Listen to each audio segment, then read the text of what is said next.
Okay. Hey, everyone. My name is Arram Sabeti. I'm the founder of ZeroCater. Today I'm going to tell you about how I started ZeroCater without writing a single line of code for the first 12 months. So some quick background first. Started ZeroCater about 5 years ago. We're up to 80 employees now. We are feeding over 700 companies, and we have offices in San Francisco, DC, Chicago, and New York. So, 2007, I discover Hacker News, and I become completely obsessed with everything to do with startups. And I have this very romanticized idea of sleeping under a desk, and I can't wait to start a company. So, only problem is I'm 21 years old at the time, and I have no idea how to do this. So I figured the best plan is to join a startup, figure out what it's all about, and then go do my own thing.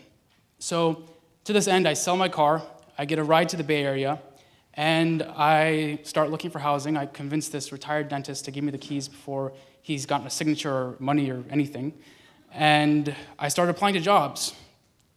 Now, my timing for this could not have been better. Neither can my clicker. There we go. So it was 2008, and nobody was hiring. And especially nobody was hiring somebody with no particular marketable skills. So I applied to job after job after job and got nothing. So I started applying to every job I could find, because at this point I was really starting to run out of money. And I still get nothing. I end up walking to downtown Berkeley, and I walk into every open door and actually ask for a job application. And as one does in this sort of situation, I got a job at,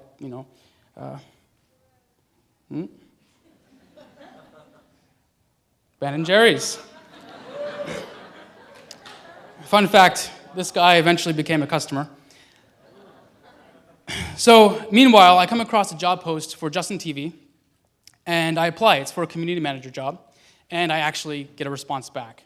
And I go through a series of interviews, and each time, and I think this is the only time they did interviews this way over the entire time I was there, but each time they would tell us how many other candidates we were competing with. So it was like 24 people, 16 people, and I really started thinking of ways I could stand out.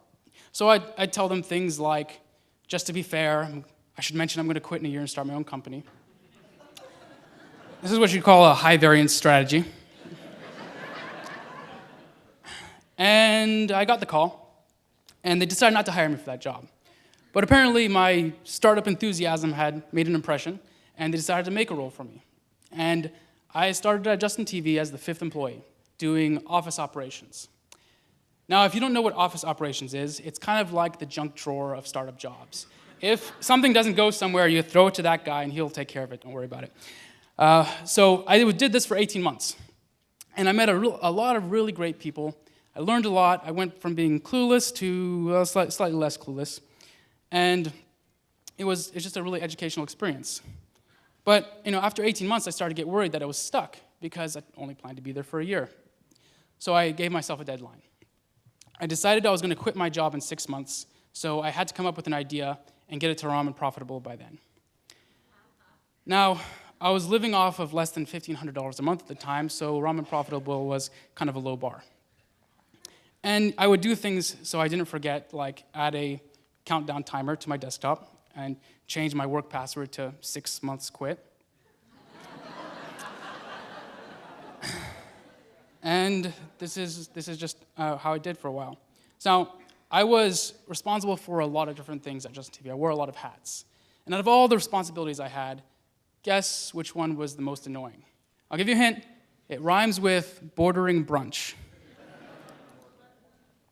Now, Justin TV was an extremely opinionated about food company. I mean, these guys, I thought at the time it was normal, but now that I've seen thousands of companies, actually they're in the top 1 percentile of opinionation about food.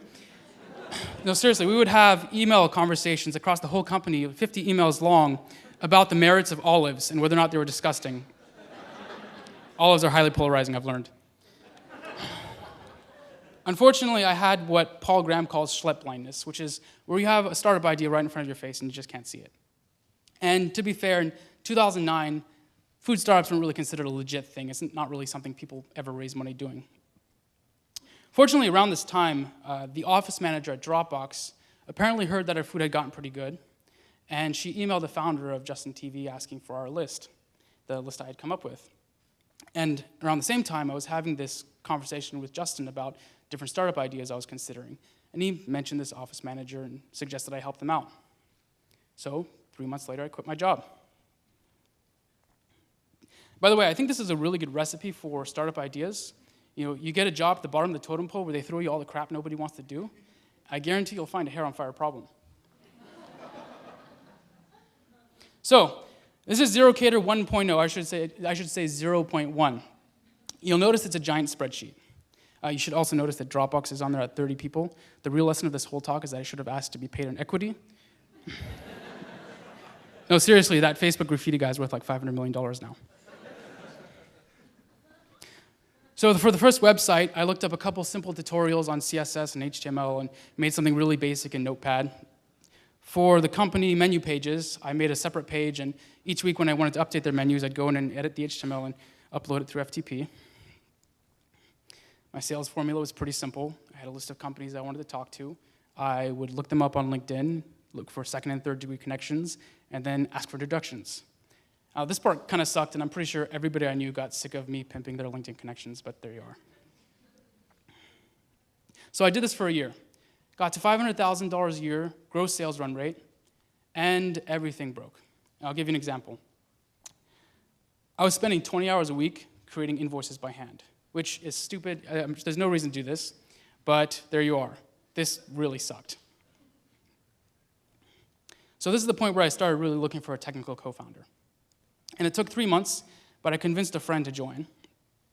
And at this point, I'd moved to San Francisco, and my roommates were getting a little pissed at me for running a business out of the living room. So we got our first office. It was at 8th and Howard, and it cost us $200 a month, and people smoked crack in the doorway. Not even kidding. So the first thing we did was automate this giant spreadsheet into a Django app. The second thing we did was automate billing into the Django app. And we had this beautiful moment where I clicked this button, and 20 hours of work happened in 3 seconds. Oh my God, it was amazing. So we applied to Y Combinator in the meantime, and we got an interview with Paul and Jessica. We sat down with them. And I actually think we got it pretty easy. We were pretty lucky in that Paul liked the idea right away. And at one point, he asked Jessica how she felt about ordering the catering for all these Y Combinator events, and she said she hated it. So we got the call that night. We've been accepted into the winter 2011 class of Y Combinator. So a few months into Y Combinator, I'm talking to the sales manager that I'm trying to recruit, and I tell him our numbers, and there's kind of a pause, and he asks if he can introduce us to this VC that he knows. And the thing that Y Combinator teaches you about fundraising is that it's an all-or-nothing proposition. So we weren't ready to go into fundraising mode, so I really tried to push him off, but he was really adamant, just wanted me to meet this guy, 15 minutes over coffee. Okay, I'll meet him for 15 minutes. So I go and meet the guy, and the next day I get an email. We'd also like to know if you're willing to go up to $1 million. Now, remember, I was mostly bootstrapped up to this point, and my average bank balance for the previous year was pretty much around $8,000. So this was a big deal.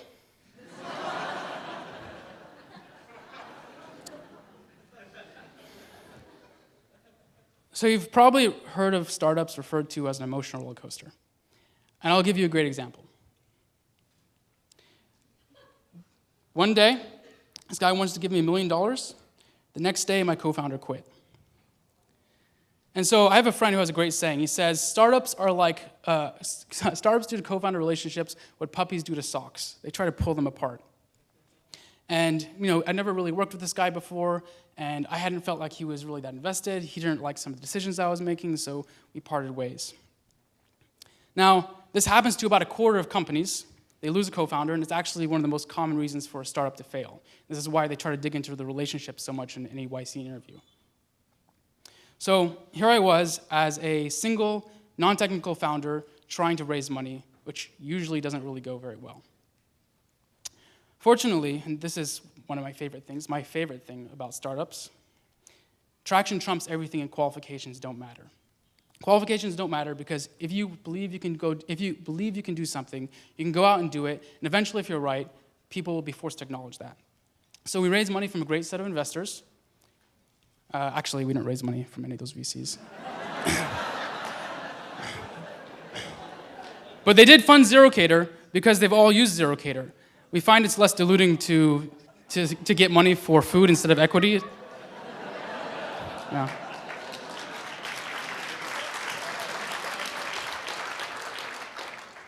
So what's the takeaway for all this? We did raise a $1.5 million seed round. So what's the takeaway? There are some quotes that I really like. People have described startups as being like being punched in the face repeatedly, pissing blood,